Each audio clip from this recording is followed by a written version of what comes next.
وبركاته.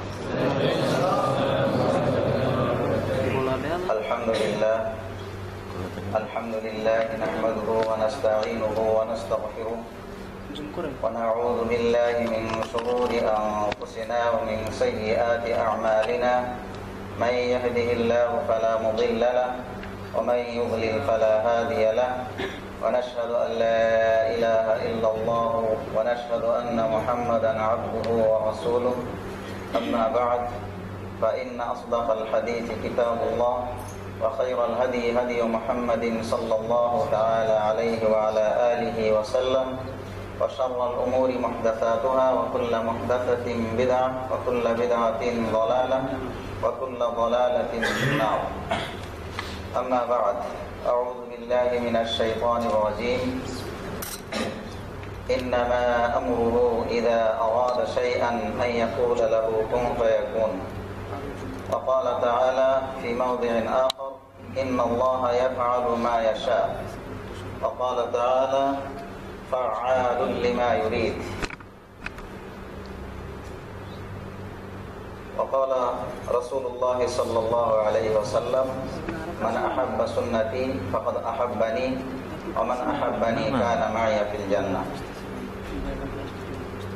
উপস্থিত আজকে আমাদের এই সাপ্তাহিক প্রোগ্রামে নিয়মিত জ্ঞান পিপাসু দিন দরদি বাংলা ভাষাভাষী ভাইরা, আমরা অনুষ্ঠানের শুরুতে আল্লাহ রাব্বুল আলামিনের দরবারে শুকরিয়া আদা করি যে আল্লাহ রাব্বুল আলামিন আমাদেরকে সুন্দর মানুষ রূপে সৃষ্টি করেছেন এবং যাবতীয় অঙ্গ প্রত্যঙ্গ দিয়ে সমস্ত অঙ্গ প্রত্যঙ্গকে আল্লাহ রাব্বুল আলামিন সচল রেখেছেন, যার পরিপ্রেক্ষিতে আমরা ওঠা বসা চলাফেরা কাজকর্ম কথাবার্তা দেখা শোনা সবকিছুই আমরা করতে পারি।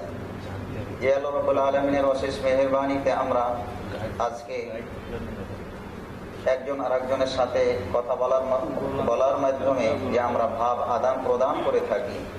তো এই যে আল্লাহ রাব্বুল আলামিন যে কি অসীম ক্ষমতার যে মালিক, আমরা আমাদের নিজস্ব যে অঙ্গ প্রত্যঙ্গ নিজেদের যে জীবন এটাকে নিয়ে যদি আমরা একটু গবেষণা করি তাহলেই আমরা আমাদের মহান স্রষ্টা আল্লাহ রাব্বুল আলামিনকে পুরোপুরিভাবে আমরা চিনতে সক্ষম হব। তো যে আল্লাহ রাব্বুল আলামিন আমাদেরকে সুন্দর মানুষ রূপে সৃষ্টি করেছেন, আমাদেরকে যাবতীয় অঙ্গ প্রত্যঙ্গকে কার্যকরী রেখেছেন, যার পরিপ্রেক্ষিতে আমরা এই অনুষ্ঠানে উপস্থিত হতে পেরেছি, কোরআন এবং হাদিসের কথা শোনার জন্য বসতে পেরেছি।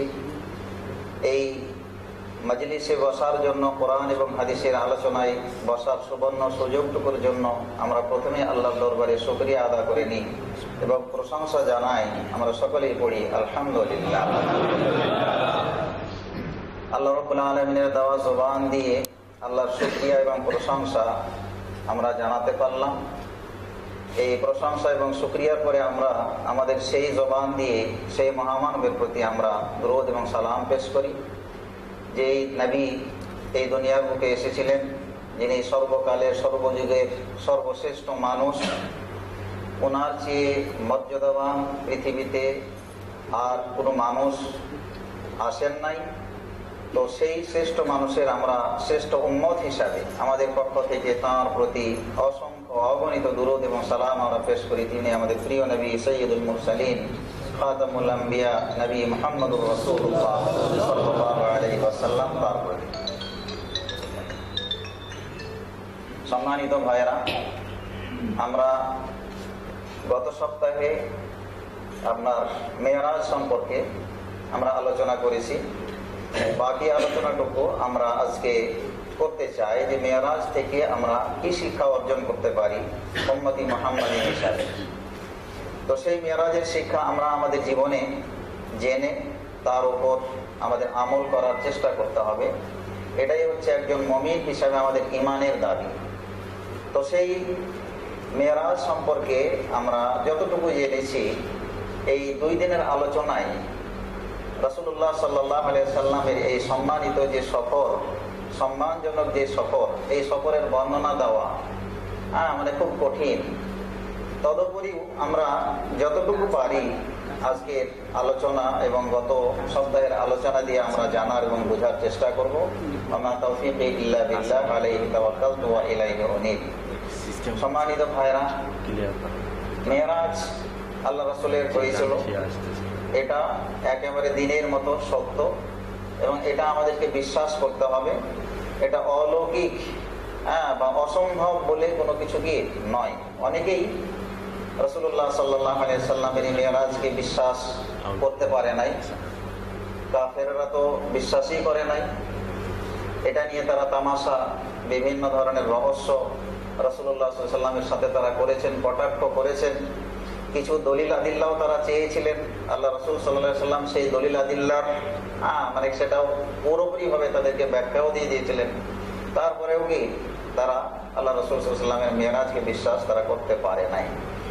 তো এই স্বল্প সময়ের ভিতরে আল্লাহ রাসূল সাল্লাল্লাহু আলাইহি সাল্লামের মক্কা থেকে বাইতুল মুকাদ্দাস যাওয়া, সেখান থেকে আপনার সপ্তম আসমান পার হয়ে সিদরাতুল মুনতাহা, তারপরে সিদরাতুল মুনতাহা থেকে আল্লাহ তাআলার কাছে যাওয়া, এই স্বল্প সময়ের ভিতরে মানে এমন একটা সময় এশারের নামাজ পড়ে আল্লাহ রাসূল সাল্লাল্লাহু আলাইহি সাল্লাম ঘুমালেন। এর পরেই কি মানে মেরাজের আপনার প্রেক্ষাপট শুরু হলো। জিবরিল আলাইহিস সালাতু ওয়াস সালাম আসলেন। আসার পরে যে ঘটনা আমরা গত সপ্তাহে শুনেছি, ছাদ আপনার ফাঁক হয়ে গেল, সেখান দিয়ে আসলেন। আসার পরে রাসূল সাল্লাল্লাহু আলাইহি সাল্লামের সিনা কি করা হলো, বিদীর্ণ করা হলো এবং হিকমত এবং কি ঈমান দিয়ে পরিপূর্ণ করা হলো। এই ঘটনা মানে আমাদের দেশে মানে এত অবাস্তব কিছু কথা, না কোরআনের সাথে সম্পর্ক, না হাদিসের সাথে সম্পর্ক। এরা মানে কোরআন হাদিস পড়ে কি পড়ে না সেটা আল্লাহ তাআলা ভালো জানেন। এখানে আমরা আলোচনা শুনেছি এই মেরাজ সংক্রান্ত, অনেক আলেমের আলোচনা, অনেক চ্যানেলেই আমরা শুনেছি যে এখানে আল্লাহ রাসূলের যে সিনা বিদীর্ণ করা হলো, সেখানে আপনার পরিপূর্ণ করা হয়েছে নূর দিয়ে, স্পেশাল নূর দেওয়া হলো। তো এই স্পেশাল নূর আল্লাহ রাসূলের তো কোনো হাদিসেই নাই যে আপনার স্পেশাল নূর করা হয়েছে। গত সপ্তাহে শুনিয়েছে লম্বা হাদিস, বুখারী শরীফের 349 নম্বর হাদিস, লম্বা হাদিস। সেখানে আপনার কি বলা হয়েছে? সেখানে বলা হয়েছে যে হিকমত মানে জ্ঞান, আর একটা হলো কি আপনার ঈমান। এই দুইটা জিনিস ভরার পরে রাসূল সাল্লাল্লাহু আলাইহি ওয়াসাল্লামের সিনাকে কি করা হয়েছে আপনার বন্ধ করে দেওয়া হয়েছে, সেলাই করে দেওয়া হয়েছে। এই ঘটনা আল্লাহ রাসূল নিজ মুখে বলছেন। তাহলে সেই কথা বাদ দিয়ে যদি আমরা এক্সট্রা আমাদের পক্ষ থেকে আমাদের নিজেদের মতকে প্রতিষ্ঠা করার জন্য, নিজেদের বিশ্বাসকে প্রতিষ্ঠা করার জন্য নিজেদের নাম আমরা দিয়েছি আহলে সুন্নাত ওয়াল জামাত, কিন্তু আহলে সুন্নাত ওয়াল জামাত তারা যে বিশ্বাস করেন, তারা যে সমস্ত কথাবার্তা বলে গেছেন, তার পুরোপুরি বাইরে গিয়ে কি আমরা যদি নিজস্ব মতকে প্রতিষ্ঠা করার জন্য নিজস্ব মত ঢোকাই, তাহলে তো আপনার কোরআনকে অস্বীকার করা হবে, আল্লাহ রাসূল সাল্লাল্লাহু আলাইহি সাল্লামকে মিথ্যা সাব্যস্ত করা হলো। অতএব আল্লাহ রাসূল যা বলেছেন আমাদের ওটাই মানতে হবে। স্পেশাল কোনো নূর আল্লাহ রাসূলের ভিতরে কি দেওয়া হয় নাই। তাদের থিওরি হলো যে আপনার সিনা বিদীর্ণ করার পরে আপনার স্পেশাল নূর এই কারণেই দেওয়া হয়েছে যে সেই পাওয়ার কারণে নূরই পাওয়া, এটা দেওয়ার কারণেই মানে আল্লাহ যেহেতু নূর, তার সাথে যেতে হলে নূরের ভিতরে গিয়ে মানে শেষ হয়ে যাবে, এই জন্য নূর স্পেশাল নূর দেওয়া হয়েছে না। তো এখন তো এই যে কথাবার্তা গুলো এরকম আজগুবি আরো কত কথা যেটা আপনার না আছে কোরআনে, না আছে হাদিস।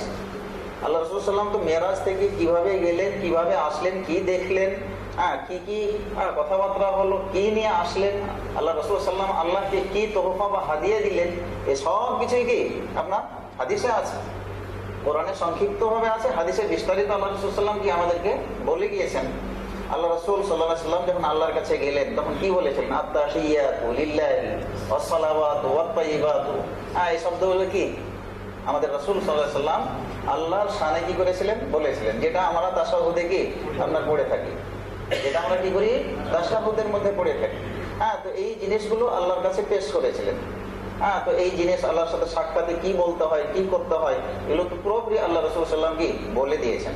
তো যাই হোক, আল্লাহ রাসূল সাল্লাল্লাহু আলাইহি ওয়াসাল্লামের মিরাজ এই সংক্ষিপ্ত সময়ের ভিতরে হয়েছে, এটা আমরা কি বিশ্বাস করি এবং এটা আমরা মানি এবং এটা কিভাবে হয়েছে এটা বোঝার যে ক্ষমতা, এটা আমাদের ক্ষমতার কি বাইরের বিষয়।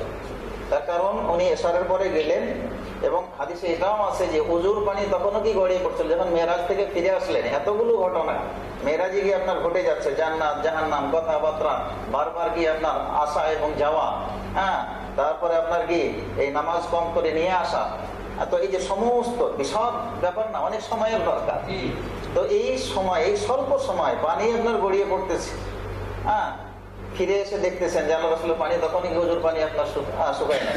তারপরে ওই যে দরজার যে কড়া সেটা কি মানে হিলতেছে।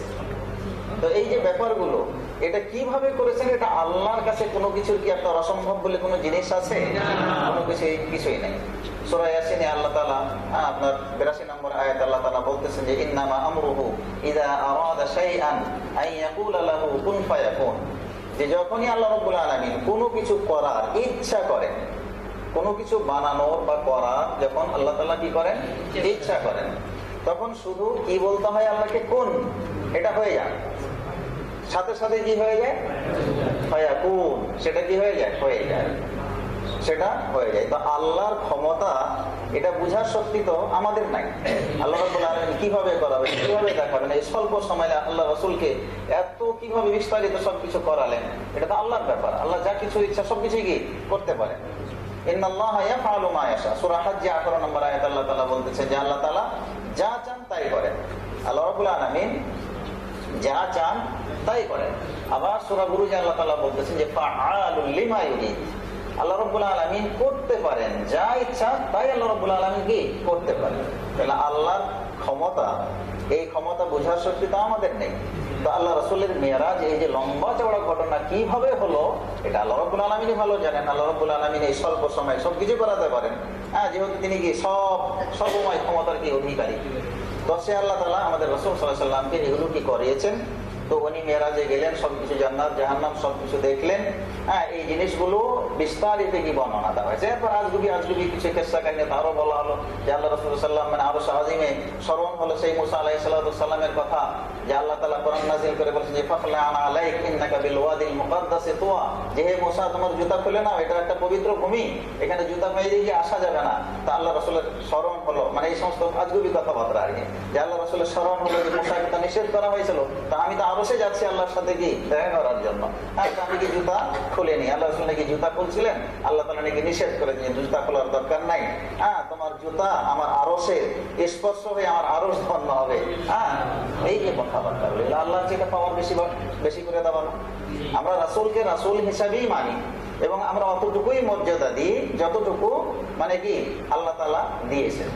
আমরা মানে একেবারে এমন পর্যায়ে আমাদের রাসূল সাল্লাল্লাহু আলাইহি ওয়াসাল্লামকে নিব না যে যেটাকে আল্লাহর সমপর্যায় হয়ে যায়, আল্লাহ সমপর্যায় হয়ে যায়, এরকম ক্ষমতার মালিক কিন্তু আমরা রাসূলুল্লাহ সাল্লাল্লাহু আলাইহি ওয়াসাল্লামকে মনে করি না। কিন্তু যারা বিদআতি, যারা কবর পূজারী, এদের কিন্তু এই আকীদা যে কোনো সময় আল্লাহর চাইতে কি রাসূলের পাওয়ার বেশি, ওলিয়াদের পাওয়ার বেশি, আল্লাহকে বাধ্য করে কি তারা যে কোনো কাজ তারাকে আদায় করে নিতে সক্ষম। এরকম বহু ঘটনা আপনার তাদের বইয়ে কি পাবেন, যে আল্লাহকে বাধ্য করা, যে এটা করতে হবে, করবা না কেন, দিবা না কেন, এটা দিতে হবে, এটা আল্লাহকে বাধ্য করা না। আল্লাহ কি কাউরি বাধ্য? আল্লাহ তো পৃথিবীর কোন শক্তির কাছে কি বাধ্য নয়, মাথা মতো কি আল্লাহ তাআলা করেন না। তাহলে আমরা এই ওলিয়াদেরকে বা আমাদের রাসূল সাল্লাল্লাহু আলাইহি ওয়াসাল্লামকে কোনো সময় একেবারে কি মানে আল্লাহ চাইতো কি মানে উপরে উঠিয়ে দিই, এটা আল্লাহ তাআলা কি পছন্দ করেন না। এবং এমনও কথা বলা হয় যে আল্লাহ রাসূল সাল্লাল্লাহু আলাইহি ওয়াসাল্লাম গায়েব কি সব গায়েব জানতেন, আল্লাহ রাসূল সাল্লাল্লাহু আলাইহি ওয়াসাল্লাম কি সব গায়েব কি মানে জানতেন। কিন্তু যারা আহলে সুন্নাত ওয়াল জামাত, তাদের আকীদা, তাদের বিশ্বাস কিন্তু এটা নয়, বরং তাদের বিশ্বাস হলো যে আল্লাহ রাসূল সাল্লাল্লাহু আলাইহি ওয়াসাল্লাম গায়েব অতটুকুই জানতেন যতটুকু ওহীর মাধ্যমে আল্লাহ রাব্বুল আলামিনের পক্ষ থেকে আমাদের নবী মুহাম্মদুর রাসূলুল্লাহ সাল্লাল্লাহু আলাইহি ওয়াসাল্লামকে কি মানে জানানো হতো, অতটুকুই কি মানে গায়েব জানতেন। যদি গায়েবই জানতেন তাহলে কি দরকার ছিল মেরাজে যাওয়ার? আপনারা এই উত্তর দেন, মেরাজে যাওয়ার কোনো দরকার ছিল? জান্নাত জাহান্নাম তো বসে বসে কি আল্লাহ রাসূল সাল্লাল্লাহু আলাইহি ওয়াসাল্লাম সব দেখে চলে আসতে পারতেন, বাস চোখ বন্ধ করতেন, মুরাকাবায় বসে যেতেন। আমাদের যেরকম ভাইয়ারা মুরাকাবা করে একেবারে আল্লাহ পর্যন্ত কি মানে ফানাফিল্লাহ হয়ে যায়, মানে আল্লাহর মধ্যে ঢুকে যায়। আল্লাহ কি একেবারে আল্লাহর সাথে আল্লাহকে ধ্যান করতে করতে মানে একেবারে মুমিনের যারা আউলিয়া তাদের অন্তরে গিয়ে আল্লাহ মানে ঢুকে যায়, মানে এটাকে ফানাফিল্লা হয়ে যাওয়া, জিকির করতে করতে গিয়ে একেবারে আল্লাহর সাথে একাকার হয়ে যাওয়া, মানে আল্লাহ খালেক এবং মাখলুকের কি কোনো পার্থক্য কি নাই। তো আল্লাহ রাসূল সাল্লাল্লাহু আলাইহি ওয়াসাল্লাম যদি গায়েবই জানতেন তাহলে তো আপনার মেরাজ করানোর কোনো কি প্রয়োজনই ছিল না, আল্লাহর কাছে নিয়ে যাওয়ার কোনো প্রয়োজনই ছিল না। বসে বসে দুনিয়াতে কি উনি বাস মুরাকাবায় ধ্যানে বসে যেতেন আর জান্নাত জাহান্নাম সব কিছু পর্যবেক্ষণ করে এসে আপন উম্মতের কাছে কি আল্লাহ রাসূল সাল্লাল্লাহু আলাইহি ওয়াসাল্লাম বলে দিতেন। কিন্তু আল্লাহ রাসূল তো জানতেন না, বিধায় তো জানানোর জন্যই তো আল্লাহ তাআলা নিয়ে গেছেন, জানানোর জন্যই আপনার কি আল্লাহ তাআলা নিয়ে গেছেন। তো আল্লাহ রাসূল সাল্লাল্লাহু আলাইহি ওয়াসাল্লাম কি গায়েব জানতেন না, এই কথা কোরআন বলতেছে। কে বলতেছে? কোরআন বলতেছে। তো কোরআন যদি বলে যে আল্লাহ রাসূল গায়েব জানতেন না, আর আমি যদি বলি যে আল্লাহ রাসূল সমস্ত গায়েব জানতেন, তাহলে মিথ্যা কে? তাহলে আমি মিথ্যা। আর যদি আমি সত্যবাদী হই তাহলে কোরআন মিথ্যা। তাহলে কি হয়? কোরআন মিথ্যা হয়। তো কোরআন তো মিথ্যা হতে পারে না, রাসূল সাল্লাল্লাহু আলাইহি ওয়াসাল্লাম তো মিথ্যা হতে কি পারে না। তো রাসূল সাল্লাল্লাহু আলাইহি ওয়াসাল্লাম কি বলতেছেন, কোরআন কি বলতেছেন গায়েব সম্পর্কে? এই গায়েবের ইলম একমাত্র কি আল্লাহর কাছে। এই গায়েবের ইলম একমাত্র কার কাছে? আল্লাহর কাছে। গায়েবের কেউ যদি দাবি করে গায়েব জানা বা ভবিষ্যৎ বা আমার গায়েব সম্পর্কে, অতীত সম্পর্কে কোন বিষয়ে কেউ দাবি করা, এই ব্যাপারে যদি কেউ দাবি করে, আল্লাহ রাসূল সাল্লাল্লাহু আলাইহি ওয়াসাল্লাম স্পষ্ট ভাষায় বলেছেন, মুসলিম শরীফে আছে যে কোনো ব্যক্তি যদি আপনার কি করে মানে গায়েব সম্পর্কে দাবি করে, আর যে গেল তার কাছে সে যদি তার এই মানে কি মতামতকে সে যদি সত্য বলে মনে করে, তাহলে 40 দিনের ইবাদত তার কবুল হবে না। আমি যদি কেউ গায়েবের দাবিদার তার কাছে গিয়ে আমার অতীত বর্তমান সবকিছু সম্পর্কে যদি আমি কি করি তার কাছে জিজ্ঞাসাবাদ করি, আর সে যদি বলে দেয় আর আমি ওটার প্রতি যদি কি বিশ্বাস করি, তাহলে আমার 40 দিনের ইবাদত আল্লাহ তাআলা কবুল করবেন। এটা নবী মুহাম্মদুর রাসূলুল্লাহ সাল্লাল্লাহু আলাইহি ওয়াসাল্লাম কি স্পষ্ট ভাষায় বলেছেন। আর এক হাদিসে বলা হয়েছে যে কোনো ব্যক্তি যদি কোনো জ্যোতিষী, কোন ভবিষ্যৎ বক্তা বা কোনো আপনার এরকম গণক তাদের কাছে গিয়ে আপনার কি করে তার ভবিষ্যৎ সম্পর্কে জিজ্ঞেস করে, আর সে বর্ণনা দেওয়ার পরে সেটা যদি সে বিশ্বাস করে, তো ফাকাদ কাফারা বিমা উনজিলা আলা মুহাম্মাদিন সাল্লাল্লাহু আলাইহি ওয়াসাল্লাম। তাহলে আল্লাহ রাসূলের উপর যা নাজিল করা হয়েছে অর্থাৎ কোরআন, এই কোরআনকে সে কি করলো? কোরআনের প্রতি সে কুফরি করলো, কোরআনের সাথে সে কি করলো? কুফরি করলো। তো এখন এই কথাগুলো আল্লাহ রাসূল সাল্লাল্লাহু আলাইহি ওয়াসাল্লাম কোথাও বলেন নাই যে আমি কি গায়েব সম্পর্কে কি আমি জানি, বরং এর বিপরীতটা বলেছেন। আল্লাহ তাআলা কোরআনে কি বলতেছেন? সূরা আরাফের 188 নম্বর আয়াত আল্লাহ তাআলা বলতেছেন যে কুল লা আমলিকু লিনাফসি নাফআন ওয়ালা দাররান ইল্লা মা শা আল্লাহ, যে আমি আমার নিজের নাফসের জানের কোনো উপকার বা অপকার করার মালিক আমি নই, ইল্লা মা শা আল্লাহ, আল্লাহ যা চান তাই কি আমার হয়, আল্লাহ যা চান তাই আমার কি হয়। এটার মালিক আমি নই। আমার ভালো থাকা, আমার মন্দ থাকা, আমার সুস্থ থাকা, আমার অসুস্থ থাকা, এর মালিক আমি নই। এর মালিক কে? আল্লাহ। আল্লাহ আমাকে যেভাবে রাখতে চান, যেভাবে দেখতে চান, সেভাবেই কি আমি থাকতে পারি, সেভাবেই কি আমি দুনিয়াতে চলতে পারি। এটা আল্লাহ তাআলা কোরআনে বলে। এর পরবর্তীতে আল্লাহ তাআলা বলতেছেন যে ওয়ালাউ কুনতু, রাসূলের কথাটাকে আল্লাহ তাআলা ওয়ালাউ কুনতু আ'লামুল গায়ব লাস্তাকসারতু মিনাল খায়র ওয়া মা মাসানিয়াস সু ইন আনা ইল্লা নাযীরুন ওয়া বাশীরুন লিকাওমিন ইউমিনুন, যে যদি আমি ভবিষ্যৎ সম্পর্কে, গায়েব সম্পর্কে যদি আমি অবগত থাকতাম, এই সম্পর্কে যদি আমার জ্ঞান থাকতো, তাহলে লাস্তাকসারতু মিনাল খায়র, আমি অনেক কল্যাণ, অফুরন্ত কল্যাণ আমি অর্জন করতে পারতাম। আমার কোনো ক্ষতি কি জীবনে হতো না। বহু কল্যাণ আমি কি করতে পারতাম? অর্জন করতে পারতাম। লাস্তাকসারতু মিনাল খায়র ওয়া মা মাসানিয়াস সু, আর আমার কোনো মানে কষ্ট, আমার কোনো কি বিপদ আমাকে স্পর্শ করতো না। তো আল্লাহ রাসূল সাল্লাল্লাহু আলাইহি ওয়াসাল্লামের জীবনে স্পর্শ আসছিল না? আসে নাই? এসেছিল। তো এই কষ্টগুলো কি জন্য এসেছিল? গায়েব সম্পর্কে আল্লাহ রাসূল সাল্লাল্লাহু আলাইহি ওয়াসাল্লাম কি যতটুকু অতটুকুই জানতেন, যতটুকু আল্লাহর পক্ষে জানানো হতো, আর যেটা জানানো হতো না সেটা আল্লাহ রাসূল কি জানতেন না, সেটা কি মানে জানতেন না। আর মরার পরে তো জানার কোনো প্রশ্নই ওঠে না। তারা বলছে যে না, আল্লাহ রাসূল মরার পরেও কি আমাদের সবকিছু কি জানেন, আমাদের সবকিছু কি তিনি শোনেন। এই কথাও কি, এই কথাতেও তারা কি বিশ্বাস। তাহলে এটাও তো আপনার কোরআন বিরোধী কথা, কোরআন বিরোধী কথা। তো আল্লাহ রাসূল সাল্লাল্লাহু আলাইহি সাল্লাম আপনার গায়েব জানতেন না, এই কথা কোরআন স্পষ্ট করে বলেছেন। ইয়ামা মাসানিয়া সুউন ইন আনা ইল্লা নাযীরুন ওয়া বাশীরুন লিকাওমি ইউমিনুন, বরং আমি একজন এই দুনিয়াতে এসেছি সতর্ককারী হিসাবে এবং শুভ সংবাদদাতা হিসাবে এসেছি। কাদের জন্য? লিকাওমি মুমিনুন, ওই সমস্ত জাতির জন্য যারা আল্লাহকে বিশ্বাস করে, যারা কোরআনকে বিশ্বাস করে, যারা রাসূল সাল্লাল্লাহু আলাইহি সাল্লামকে বিশ্বাস করে, ওই সমস্ত জাতির জন্য আমি একজন সতর্ককারী হিসাবে দুনিয়াতে আগমন করেছি যে তোমরা এই কাজ করো না।